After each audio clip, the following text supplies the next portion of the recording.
Hi, so this is the instructions for today's tutorial where we will be performing the Diffie-Hellman key exchange with each other, but using elliptic curves, where previously in the course we did this by using modular arithmetic. So all of the calculations we're going to be doing today, I'm not expecting you to do these calculations by hand. There is a really nice calculator online specifically coded to handle elliptic curves, right? So we can just put in the coordinates for our points, and this website will very graciously calculate the result of that addition. So we don't need to worry about the lines and the tangents and the formulas and all that stuff. As an aside, I do want to point out that this elliptic curve calculator is operating not using real numbers as the coordinates for the elliptic curve, but it's instead using the integers mod a prime p. My later videos today will go into a bit more detail of why that's a valid thing to do and why that's a desirable thing to do. But for the purposes of this tutorial, we're just using this calculator, and it'll just be that our coordinates will always be integers less than whatever prime modulus that we pick. So to make this a little bit easier, I want everyone to use the same starting parameters.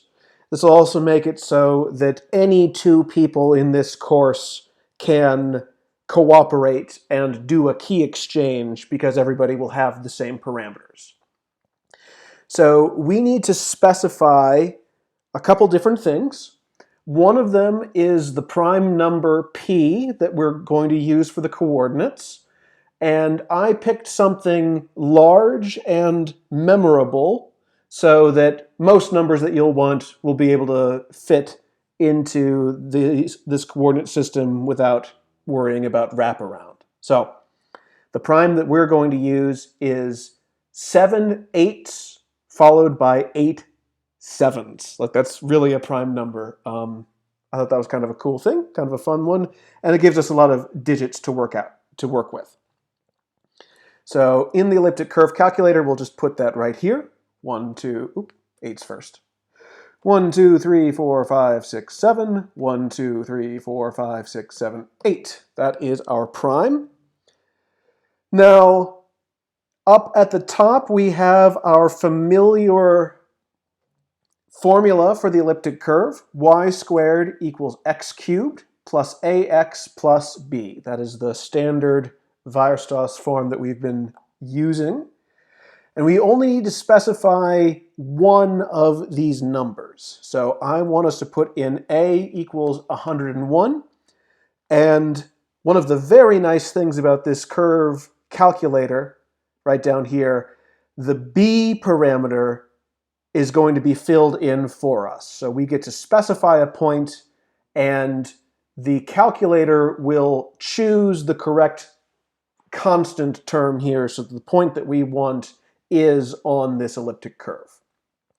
So the point that I want us all to use is x equals 10, y equals 5. So those are my starting parameters here. So this is a particular point on the elliptic curve. So leaving everything else blank, I'm just going to hit calculate NP.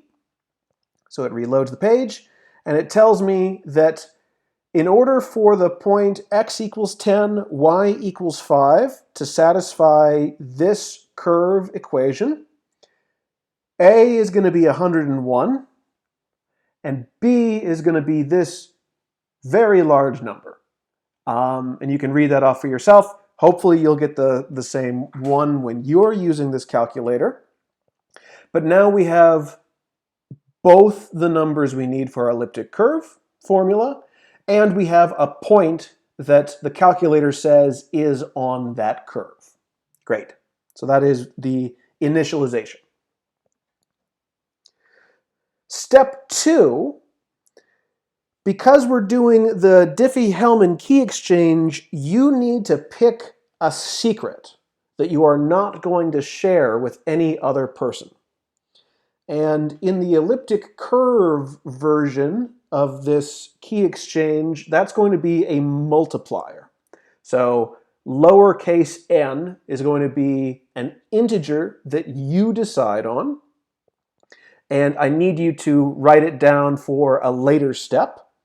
But we're going to use the calculator right now to calculate n times p. So you might remember from my previous lecture, this is n copies of the point p all added together under the elliptic curve group operation. And this is where the calculator really shines, because it's going to handle all of that for us. So I've got my curve, I've got my prime, I've got my point. In this box, I'm going to put the number n, and I think I want 10 copies of this point added together. Now you'll have to pick a multiplier besides 10, because you're going to end up with you'll want something different from mine. So let me calculate n times p. Page reloads, and here are my coordinates. So this is saying if I take the point 10, 5, and I add it to the point 10, 5, right? That will be some point on the elliptic curve. And I add that new point to 10, 5 again. That'll be 3 copies of 10, 5. I add on another 10, 5, and so on. After doing that 10 times, we have these coordinates. And I'm not going to bother reading these out. It'd be a little bit easier if there were commas, but we don't need them. That's step 2. Step 3 is to post your x and y coordinates onto Moodle. So let me go back to Moodle here. Here is our page, and under week 10, I've just put up a discussion forum. We can click on that. It says post your key exchanges here. And I have already started one of these for our friend Octavia. So I can click on that. And I've already posted 496182671961840 is the x coordinate, and so on for the y coordinate. And those are actually the same numbers that I got here. So I already did this calculation once for Octavia's numbers, and I only posted these here. What keeps our secret safe is that if a person looks at these coordinates, how are they to figure out that the number 10 is what introduced these numbers to the wild, right? Hopefully, this protocol is secure, and we'll talk a little bit more about that in future videos. But this is going to be, say, Octavia's half of the key exchange. So step 4, this is the part where we actually do the exchange. So you'll remember that when we did Diffie-Hellman key exchange using just exponents in modular arithmetic, 2 people pick secret exponents, and together they calculate a formula 2 different ways, but they each get the same answer that no one else who does not know their secrets could have calculated. So on Moodle, when you are posting your x and y coordinate, make sure to take a note of someone else's x and y coordinates from their post. And now I need you to calculate n times p again. The n you're going to use is your multiplier. And the p you're going to use is the other person's x and y coordinates. So this gets a little silly with one person. Let me go to the calculator here. I'm going to keep the same prime number, and I'm going to keep the same formula for the elliptic curve, the same a and the same b. but I'm going to use different x and y coordinates for the point capital P. And since I have these on the screen here, let me just copy paste. So 496 and the rest for the x coordinate, 613 and the rest for the y coordinate. So these were Octavia's x and y coordinates that I graciously calculated for her. In the multiplier section down here, just to keep things interesting, I'm going to put a different multiplier. So this will be the multiplier n equals 17. Tell me, calculator, what do we get by adding this point to itself 17 times over? And we get a new set of coordinates. So 1, 2, 2, 9, and a bunch of stuff, 7, 0, 2, 6, and a bunch of stuff again. Okay. So this is me taking someone else's x and y coordinates and using my multiplier of 17 on them. I claim that you and whoever else you're working with will have ended up with the same xy pair, although they would have come to it with a different formula than you did. So let's try it from scratch. My prime, my A, my B, my point is 10 and 5. We're all going to start at 10 and 5 for the tutorial. I lied before when I said my multiplier was 10. That's actually Octavia's. My multiplier is 17, so my n times p gives me these coordinates.